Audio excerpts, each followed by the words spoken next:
Kita lanjutkan pengajian kitab Ihya juz 2. Kita sudah sampai pada bab Kitabu Adafis Safar.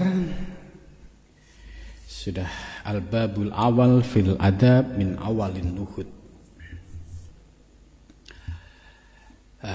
Sebagai mukadimah dari kitab Ihya ini ya, bahwa Imam Ghazali itu dalam menyampaikan ajaran tasawuf itu cukup detail dan rinci ya. Detail dan rinci.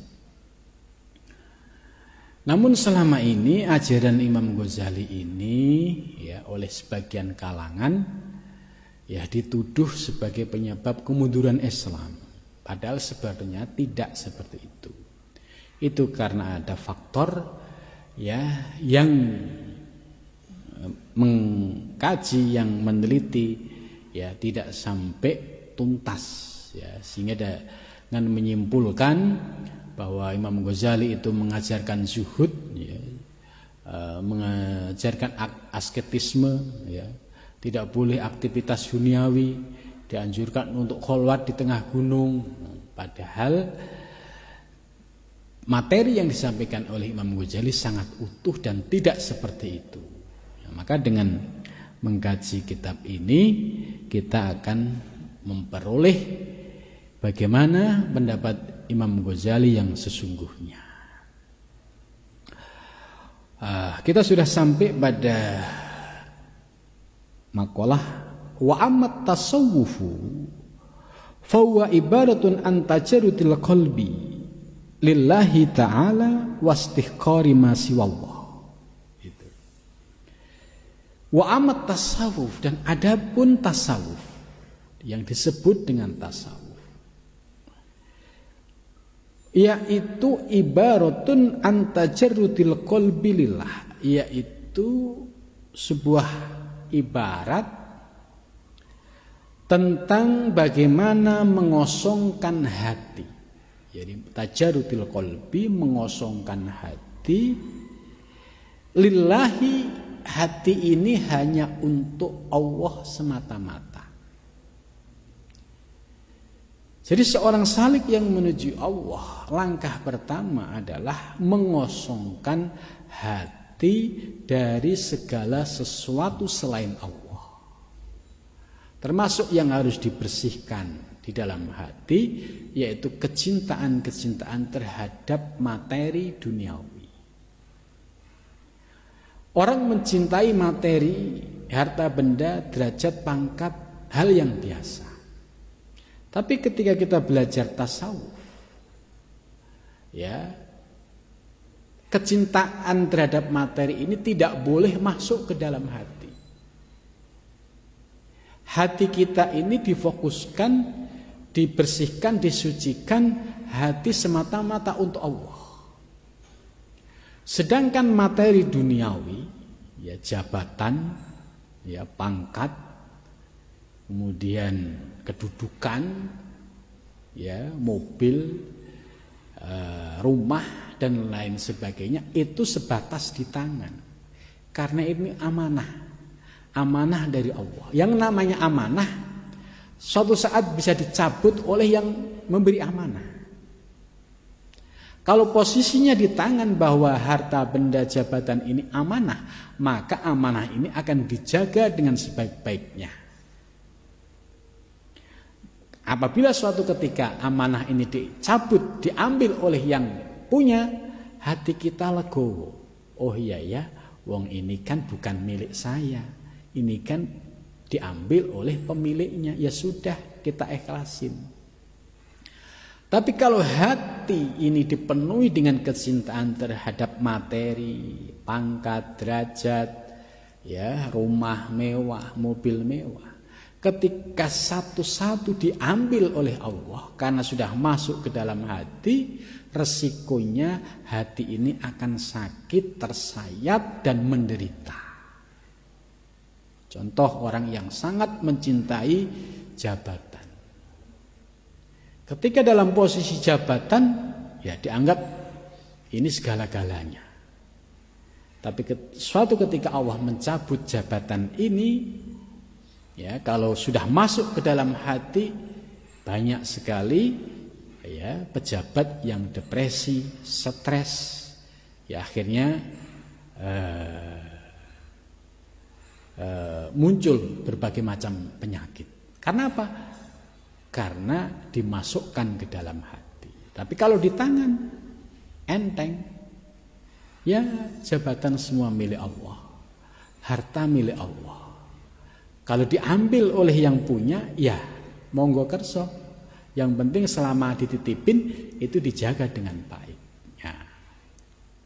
Karena sikap seorang salik itu harus mengosongkan hati dari selain Allah. Berarti selain Allah ini harus ya dibersihkan dari dalam hati, cukup ada di tangan. Nah, kalau ada di tangan, sebagaimana nanti dijelaskan, suatu saat diambil oleh Allah itu enteng, nggak ada beban penderitaan yang luar biasa. Orang yang depresi, stres sampai bunuh diri ini kan tadi dia kehilangan Allah, seolah-olah jabatan, kedudukan, ya, ini semua dianggap segala-galanya, padahal tidak. Ini sarana yang diberikan oleh yang punya hidup, yaitu Allah.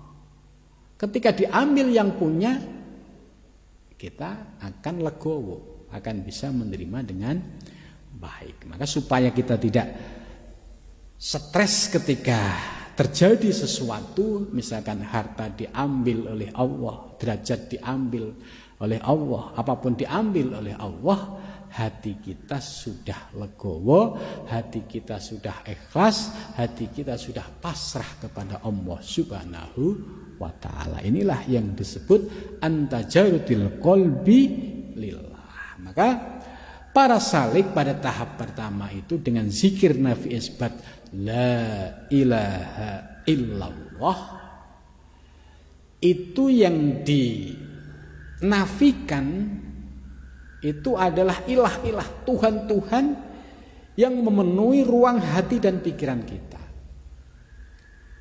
Ya, kita ini sering membuat Tuhan-Tuhan sendiri.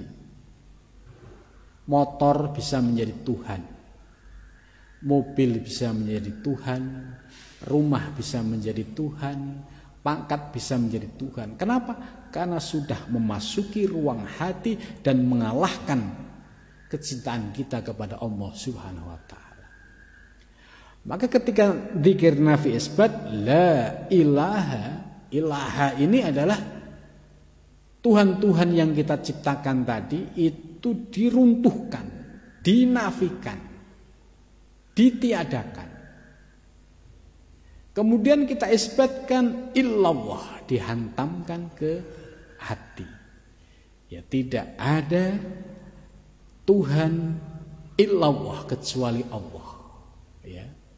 Misalkan ya, bagi orang yang sangat mencintai harta bendanya, misalkan punya mobil, itu mobilnya berat dikit itu sampai nggak bisa tidur, gitu. Karena kecintaan berlebihan. Nah ini harus ketika zikir nafi isbat, nah, harus diingat, oh ternyata di dalam hati saya banyak Tuhan-Tuhan selain Allah.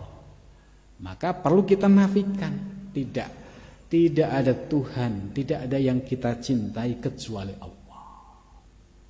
Tidak ada Tuhan illallah.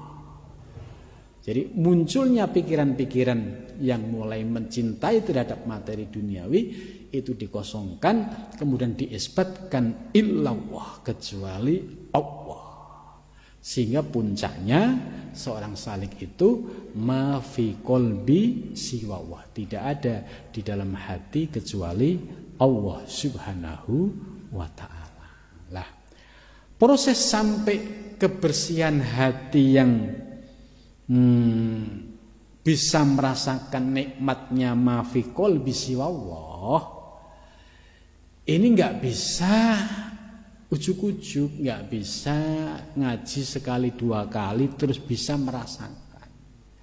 Tapi perlu waktu panjang, istiqomah, ya, kemudian dengan cara riyadhah dan zikir yang istiqomah, itulah akhirnya Allah memberikan kenikmatan-kenikmatan rohani sehingga bisa merasakan nikmatnya ketika zikir la ilaha illallah, la ilaha illallah, la ilaha illallah. Jadi nikmat, apalagi memahami makna-maknanya.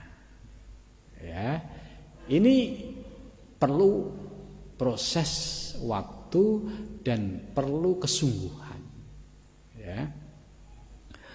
Kemudian selanjutnya wastihqari masya Allah. Wastihqari, istihqar itu menganggap remeh, menganggap enteng sesuatu selain Allah. Jadi contoh ya, ini yang paling sering terjadi di tengah masyarakat. Banyak sekali orang yang membangga-banggakan harta benda, rumah mewah, mobil mewah, jabatan tinggi. Ini pasti kalau orang yang tidak tersentuh dengan ilmu tasawuf pasti akan menjadi kebanggaan. Tapi bagi orang yang sudah tersentuh ilmu tasawuf, itu nggak ada apa-apanya. Gitu. Itu bukan sesuatu yang membanggakan. Karena semua itu adalah amanah. Nah, maka proses orang yang baru masuk belajar ilmu tasawuf yaitu dengan cara istisqor, menganggap rendah sesuatu selain Allah. Contoh yang selama ini pikiran kita itu ukuran orang terhormat itu kalau mobilnya mewah, rumahnya mewah. Mulai terbuka, oh tidak, ya. Mereka membanggakan kemewahan duniawi, tapi di hadapan Allah dia hina. Banyak yang seperti itu. Lebih baik kita mencari kedudukan di hadapan Allah, kita mulia di hadapan Allah. Nah, sedangkan di hadapan manusia ya kita biasa-biasa saja. Jadi kita sudah tidak silau dengan duniawi. Ada jabatan, itu enggak menghalalkan segala cara. Terus ketika dagang, juga tidak menghalalkan segala cara. Dia mulai berpikir dengan cara hati-hati.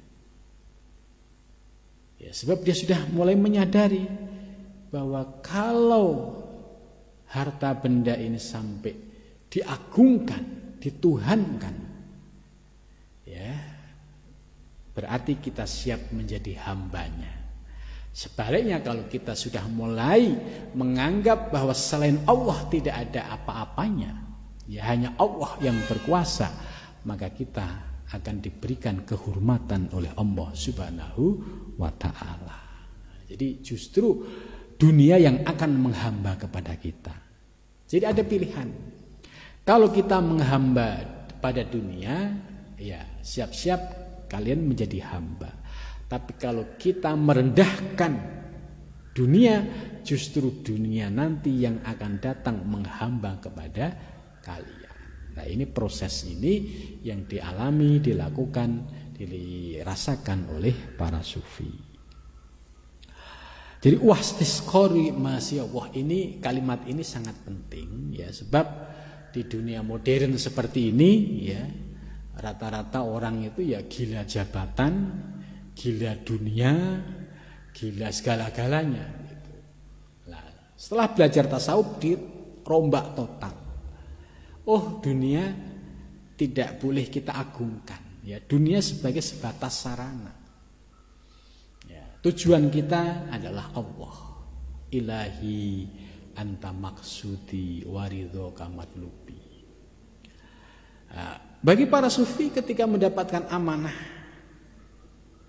jabatan, ya akan diterima dengan penuh tanggung jawab, ya, tapi tidak menjadikan sebagai sebuah tujuan. Begitu juga ketika mendapatkan harta, ya, itu juga sama. tidak masuk sampai ke dalam hati, ya cukup itu sebagai sarana untuk berjuang di jalan Allah.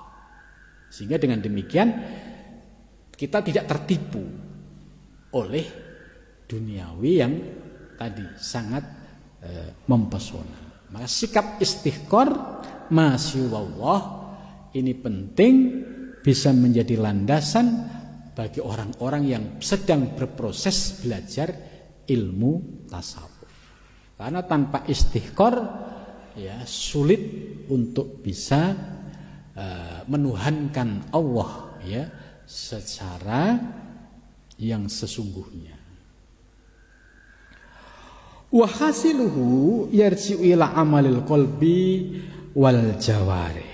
Ya, wa hasiluhu, dan bermula kesimpulannya atau hasilnya bahwa semua itu kembali kepada amalul qalbi, amal hati, gerak-gerik hati kita.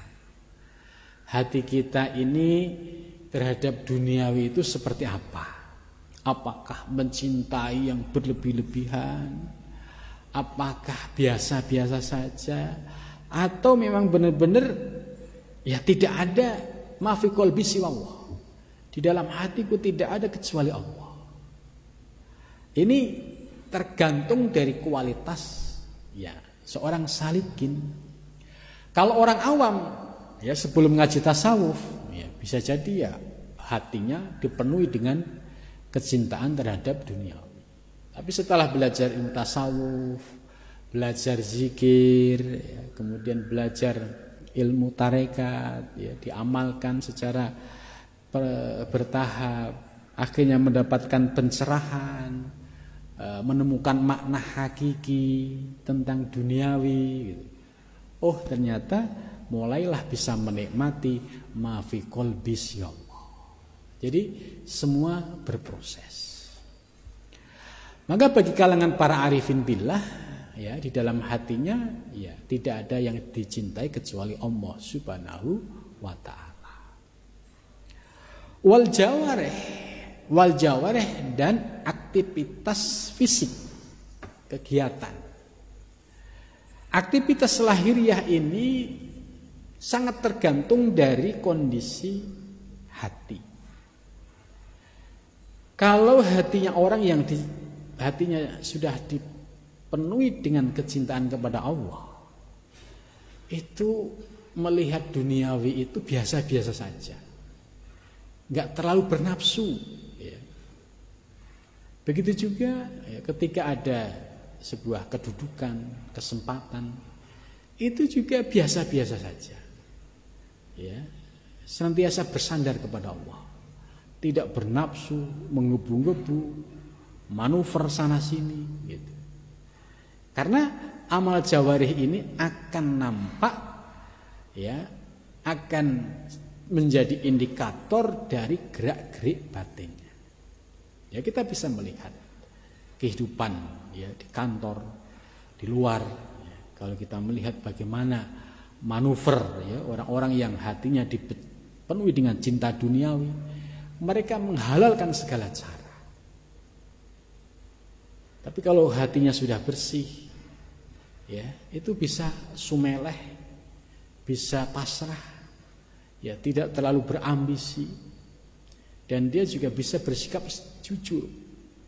Ya, itu. Kalau orang yang dipenuhi dengan kecintaan materi, ya, bohong dianggap hal biasa, tipu menipu dianggap hal biasa.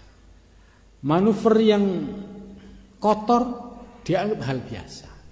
Itu karena hatinya masih dipenuhi dengan sampah-sampah duniawi.